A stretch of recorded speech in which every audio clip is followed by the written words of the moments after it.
कुछ लोगों के पैरों में जलन होती है, जलन कहाँ होती है? एक घुटने के नीचे पैरों में, तालू में जलन होती है, कभी-कभी एड़ियों में बहुत दर्द होता है। ये जलन क्यों होती है? एड़ियों में दर्द क्यों होता है? ये तलुओं में खजुलाहट खूब क्यों होती है? पैर में झुनझुनी क्यों पकड़ती है झुनझुनी? इसके क्या कारण हैं? दोस्तों कारण पर प्रकाश डालेंगे और कुछ नेचुरल तरीका या नेचुरल तरीकों में नेचुरल चीज़ें बताएँगे, जिनका शरीर पे कोई साइड इफ़ेक्ट नहीं है और ये अस्थायी रूप से इस समस्या से छुटकारा दिलाने में काफ़ी कारगर है। दोस्तों अगर आप ये जानना चाहते हैं और इस समस्या से परेशान हैं, चाहे आपके पास-पड़ोस में, चाहे आपके घर में, चाहे यार-दोस्त में, तो दोस्तों वीडियो को अंत तक सुनिएगा। सुनने के बाद इस वीडियो को उन तक ज़रूर पहुँचाइए, जिससे उनको इसके लिए अंग्रेजी दवा का सेवन ना करना पड़े। दोस्तों नेचुरल तरीके से इस समस्या से छुटकारा पा जाएँ। तो चलिए दोस्तों आज के वीडियो में हम जानते हैं, सबसे पहले कारण को जान लेते हैं। दोस्तों जब हमारे शरीर में किसी प्रोटीन, विटामिन की कमी होती है, उस कमी के कारण भी यह होता है और जब हमारे शरीर का वात, पित्त, कफ डिस्टर्ब होता है, उसके कारण भी होता है। क्योंकि ये हमारे शरीर का जो वात, पित्त, कफ है, यही हर एक बीमारी का जड़ है।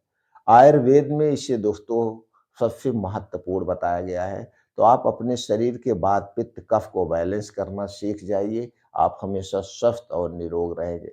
दोस्तों वात, पित्त, कफ को मैनेज करने से संबंधित कई सारी वीडियो हमारे चैनल पर पड़ी हुई है, आप उसे सुन सकते हैं और उससे फ़ायदा उठा सकते हैं। तो चलिए कुछ छोटे-मोटे कारण के बारे में बात करते हैं। दोस्तों जो हमारे शरीर के वात, पित्त, कफ को डिस्टर्ब करता है, वो घर से बाहर की बनी हुई जितनी भी चीज़ें हैं, वो सारी चीज़ें हैं। चाहे वो ठंडी चीज़ें हों, चाहे तीखी चीज़ें हों, चाहे मीठी चीज़ें हों।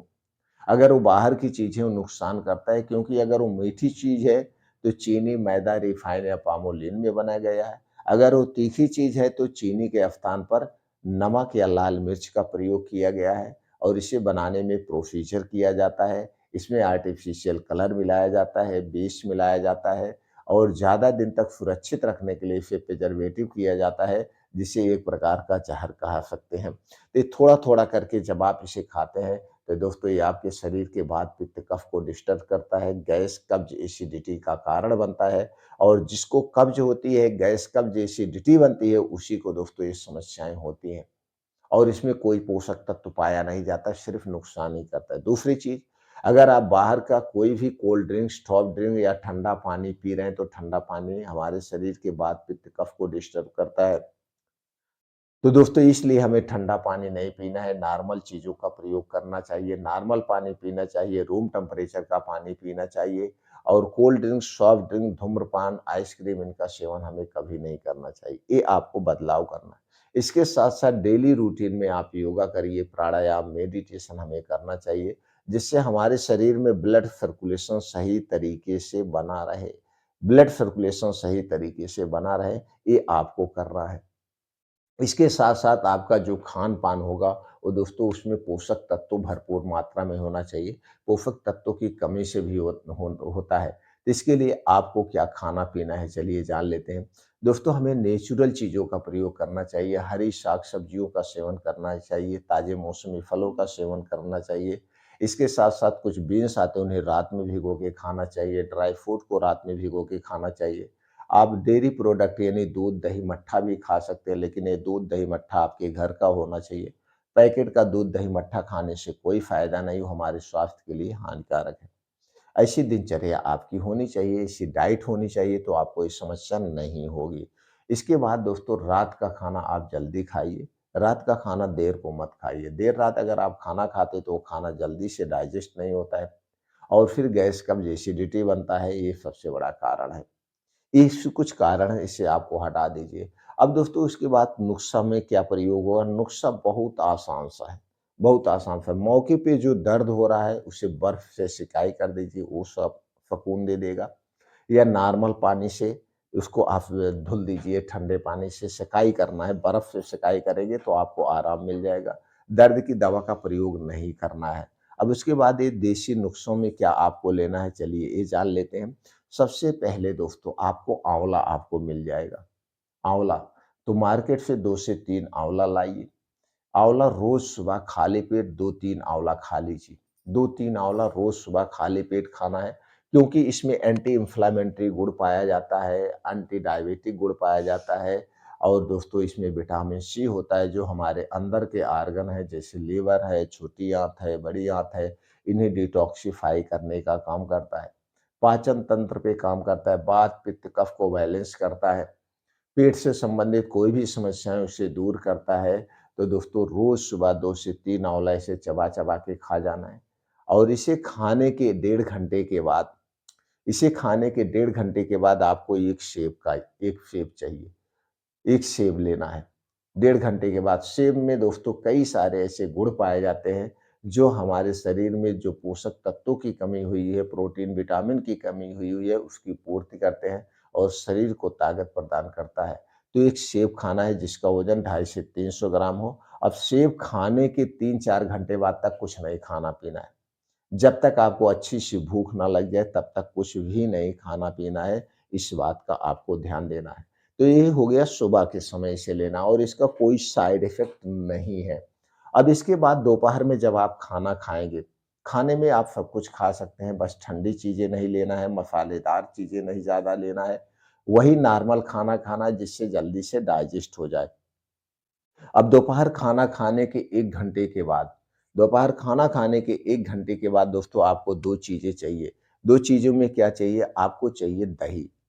दही दोस्तों आपके घर की होनी चाहिए, पैकेट की दही बिल्कुल नहीं चाहिए और इस दही को जब भी जमाना दोस्तों इसे मिट्टी के बर्तन या काँच के बर्तन में ही जमाना है और दही में आपको डालना है दोस्तों चूना, ये पान में खाया जाने वाला चूना। कितना लेना है 1 ग्राम, 1 ग्राम का मतलब 1 गेहूँ के बराबर चूना लेना, उसी दही में मिला कर के आपको खाना है, खाना खाने के 1 घंटे के बाद। दही खाने के डेढ़ घंटे बाद तक आपको कुछ भी नहीं खाना-पीना। दही खाने के 1-2 घंटे के बाद आपको कुछ नहीं खाना-पीना, इस बात का आपको ध्यान देना है। अब दोस्तों अगर आपको पथरी से संबंधित कोई समस्या है या आपको ज़िंदगी में कभी भी पथरी हुई है, तो दोस्तों आप चूने का प्रयोग नहीं करेंगे। चूने के स्थान पर आप गुड़ का प्रयोग करिए। गुड़ में कैल्शियम, आयरन, फास्फोरस होता है। तो उस दही में चूना में के स्थान पे आप गुड़ मिला के खाइए। अगर आपको पथरी की शिकायत नहीं है, तो आप चूना ले लीजिए। इसका प्रयोग करेंगे तो दोस्तों आपके शरीर में जो कैल्शियम की कमी है, उस कमी को पूरा कर देगा और कैल्शियम की कमी के कारण कभी-कभी हड्डियों में दर्द होता है, हड्डियों में जलन होता है, उसकी भी पूर्ति हो जाएगी और दही में दोस्तों लैक्टोबैसिलस बैक्टीरिया पाया जाता है, प्री-प्रोबायोटिक पाया जाता है, जो हमारे आंतों के लिए सबसे ज़्यादा ज़रूरी है और दही में कई सारे ऐसे गुण भी पाए जाते हैं, प्रोटीन्स, विटामिन्स भी पाए जाते हैं, जिनकी ज़रूरत है। इसे आपको रोज़ लेना है। ये हो गया दोस्तों दोपहर के समय में। अब चलिए हम जानते हैं रात में आपको क्या लेना है।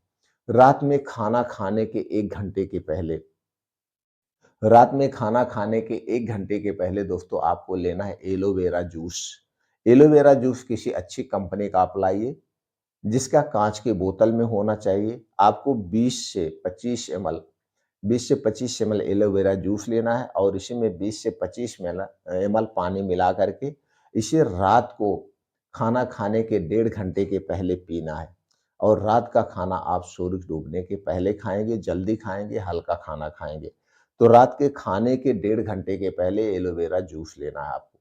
इसके बाद आप खाना खाएँगे हल्का-सा, हल्का खाना खाने के 2 घंटे के बाद आपको चाहिए 1 गिलास दूध। रात को खाना खाने के 2 घंटे के बाद आपको चाहिए 1 गिलास दूध और इसी दूध में आप अदरक उसका दोस्तों ये अदरक का पाउडर आता है। अदरक का पाउडर यानी जिसे आप सौंठ पाउडर कहते हैं। तो सौंठ का पाउडर आधा चम्मच डालना है। आधा चम्मच डाल के इस दूध को बढ़िया से उबाल देना है। दूध उबालने के बाद जब दूध नॉर्मल हो जाए, पीने लायक हो जाए तो इसे गैस से उतार लीजिए। इसी में आपको मिलाना है अश्वगंधा का पाउडर आधा चम्मच।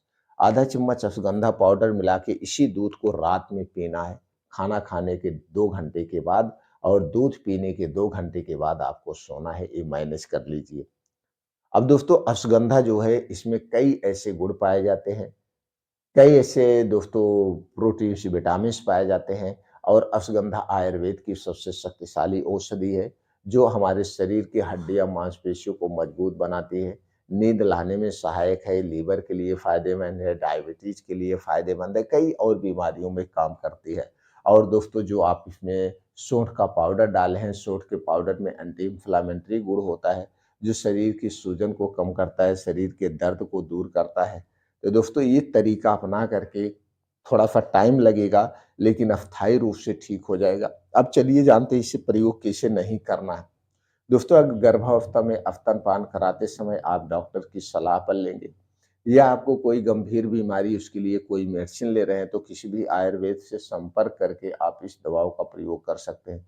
मौके पे आराम के लिए तुरंत आराम के लिए दोस्तों आपको एलोवेरा जेल क्रीम मिल जाएगी। इसे लाने के बाद इसे भी लगा सकते हैं या कोई भी दर्द की ट्यूब आप लगा लेंगे तो तुरंत राहत मिल जाएगी और बर्फ से सेकाई कर लेंगे, लेकिन धीरे-धीरे ये दवा उसे ठीक कर देगी।